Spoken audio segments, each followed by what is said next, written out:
Non-conscious processes that drive most of your decision making. Your non-conscious is everything other than your conscious thinking and speaking. Everything else. So non-conscious processes implement all your automatic functions like breathing, digestion, walking, but they also drive your emotions, these biases that you have for picking up cues, your intuition, this judgment, these rapid judgments, and pretty much most of your decision making, non-conscious. The non-conscious mode of processing is likely to have evolved to provide the brain with a very rapid, that happens in less than a fifth of a second, a sort of rapid way to identify any threat or reward in terms of the cues that come at us consistently. And as an aside, non-conscious is also referred to as subconscious. But unconscious is like your brain being switched off during an anesthetic or in a severe concussion or a brain injury. So it's non-conscious because you're kind of aware of it still. You're aware of these cues. We just don't have words for them. Most people presume that their conscious, rational thinking, that's the business, speaking, that's what makes us human. And these non-conscious cues, reward, fear, these cues happen a bit later. Our intuition, so-called intuition, it's a kind of misnomer kind of word, because in reality, the opposite is the case. And we've only discovered this in science in the last 2 decades, that these rapid, non-conscious processing cues that we process in a fifth of a second, they precede our conscious rational thinking. So the non-conscious emotional reactions to cues, these biases, these rapid judgments, these snap judgments we have, that's the business. These drive your brain function. And there are many examples. I mean, a trivial example, but one that's I've always found interesting is your cue intuition in a situation, for example, at work, when you know at a sale or a deal or an employment choice, it's just right or wrong, and you know it. And you don't know why you know it. And it's because your brain is processing cues that the person may not be saying, but they're communicating, their level of comfort with themselves, how well they align what they say and what they do and what you think they mean. That's the power of the non-conscious brain. And the light is being shed on it in a scientific way more and more. Your non-conscious judgment drivers can be influenced, however, by very random effects, deeply wired factors, and even little nudges that happen can influence these non-conscious biases, judgments that we have. In Daniel Kahneman's book, Thinking Fast and Slow, in 2011, he highlights the patterns of random cues that contribute to non-conscious, rapid emotion, intuition processing. Most of us, for example, are pitch perfect in detecting anger in the first word of a telephone call. We recognize as we enter a room that we were the subject of conversation. Just know it. And we quickly react to subtle signs that the drive in the next lane may be dangerous. You like or dislike people long before you've known much about them. You evaluate people as attractive or not, whether or not you want to, and it influences you.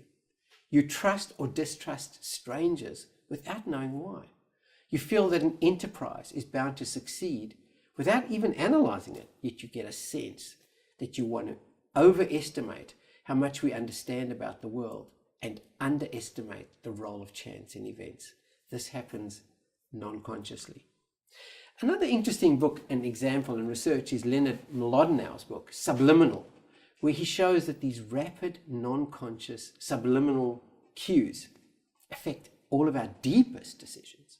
So almost everything we do, who we marry, how we interact with friends and colleagues, who we vote for, how we handle money, even what we think we remember about our past, is largely driven by the mind's non-conscious processes and not by our conscious awareness, as we have long believed. Even objective scientific inquiry, and this is really tricky for me as a scientist and as a medical doctor, we are highly influenced by the non-conscious biases and vested interests that we have.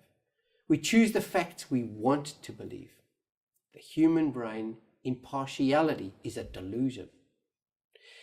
Richard Thaler, author of Nudge in 2008 and Nobel Prize laureate this year, highlighted that people can be predictably irrational in their decision making in ways that defy economic expectations that people behave rationally. For example, people place a higher value on their own possessions than they really are. An example nudge against inertia, for example, is to make the default option to participate in retirement plans. People will go for that more than if they have to choose and be coerced into investing in their future. Face and body language cues exert a powerful non-conscious effect on all interactions. What people say may be less authentic than what their cues convey.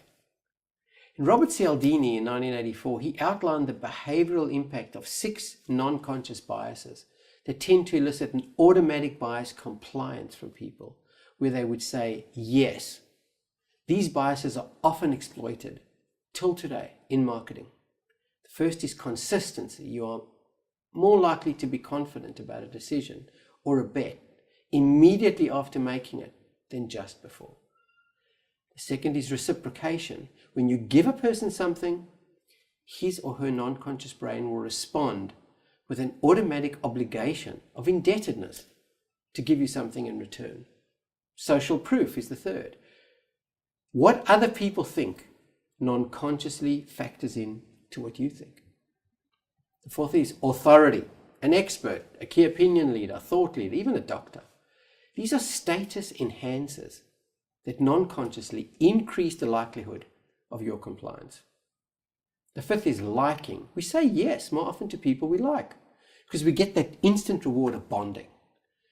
And we are attracted to people who are attractive because we gain the reward of status by association. These are non-conscious biases. And the last but not least is scarcity, supply and demand. We want what we can't have. And these opportunities seem more valuable when they're unavailable. We particularly want what is rare and what we cannot have because this confers the peak reward status. All biases are some variant of a safety first and a self-serving bias to claim more responsibility for successes than failures. Ain't that the truth? Non-conscious biases affect every aspect of our cognition, decision-making, and behavior. And I'll end off with a few that I think will sound familiar. And they are confirmation bias, the tendency to search for, interpret, and remember information in a way that confirms our preconceptions. Them-us bias. People intuitively take strength, comfort, benefits, and support from the power of numbers and of the connectedness of their own group. Demonize the other. Gender bias. Forcefulness is more acceptable in males, but unseemly in women. Males are often presumed to form more hierarchical social bonds, and for females, to form more cooperative networks. Bandwagon bias is the tendency to do or believe things because many other people do.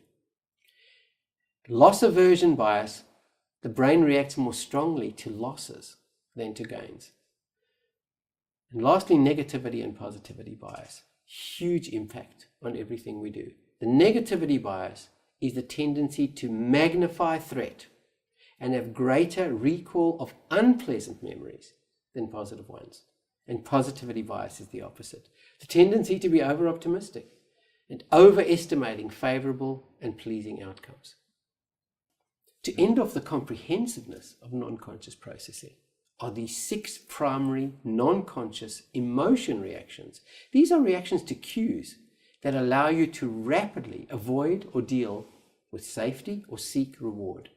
And they are fear for flight, anger for fight, disgust for withdrawal from toxic food and social mismatches, surprise for dealing with novel information, sadness for withdrawal and elicitation of soothing comfort, and happiness for social engagement and approach behaviors.